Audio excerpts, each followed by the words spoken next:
wasaaradda tamarta iyo kheyraadka biyaha dowlad goboleedka Galmudug oo ka falcelinaysa abaaraha baahsan iyo biyo-yarida ka jira deegaanada Galmudug ayaa qodista ceel riig ah ka bilowday deegaanka Gudinlabe ee degmada Cadaado.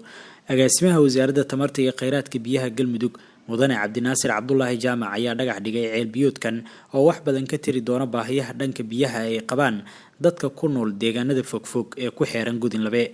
ceelkan ayaa hirgelintiisa waxaa iska kaashanaya wasaaradda tamarta iyo kheyraadka biyaha Galmudug iyo hay'adda ADRA sida uu sheegay oo qaabilsanaha hay'adaasi qaybta biyaha iyo nadaafadda deegaanada Galmudug iyo Puntland. waa ceel ay maalgelinayso lacagtiisa bixinayso hay'adda ADRA iyo doonarka ama se deeq bixiyaha ilaahay waa deeq baxshay qolada kharashka bixinaysana waxa waaye sida waa dawladda Sweden.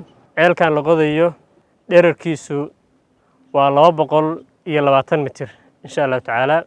sidoo kale qaar ka mid ah dadka ku nool Gudinlabe ayaa ka mahad celiyay qodista ceelkan.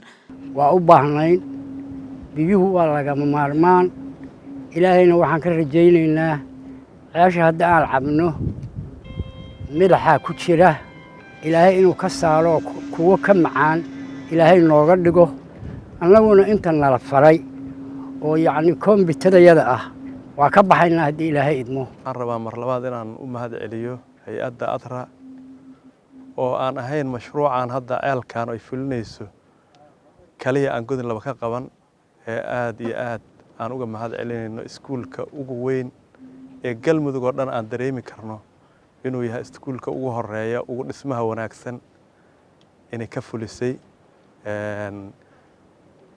tuulo hoos timaada degmada Gudinlabe oo Bowda Dhogor la yiraahdo. runtii aad iyo aad ayaan uga mahad celinaynaa. agaasimaha wasaaradda tamarta iyo kheyraadka biyaha Galmudug mudane Cabdinaasir Cabdullaahi Jaamac ayaa ugu dambeyn tilmaamay in ceelkan uu ku yimid qiimeyn hore looga sameeyay ilaa dhowr barood oo sahmiyaashu ay cadeeyeen in goobtani noqotay halka ugu mudan ee laga heli karo biyo macaan. ceelkan markii hore qorshidu wuxuu ahaa in 3 meelood baa la yiri ceelkan mid ugu biyo macaan laga qabto. priority koowaadna waxa ku soo baxday dhanka biyaha in meeshan oo hadda aan joogno taas oo aan laga maleynayo inay ka soo baxaan biyo macaan insha Allah sida ay dadkii sarfeeyga ka sameeyay ay sheegeen. ceelkani waxa qodaya company la yiraahdo JSA waxaana qandaraaska siiyay hay'adda la yiraahdo ADRA oo maalgelinta mashruucan ay bixinayso sida donor oo badana mashaariicdan biyaha iyo caafimaadka wax badan ka shaqeeya.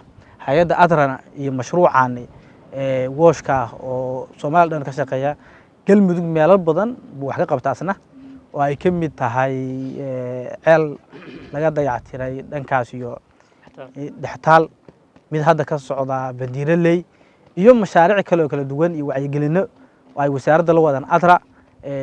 insha Allah waxaan rajayn doonaa ceelkana inuu noqdo activity la qabanayo inuu ka mid noqdo.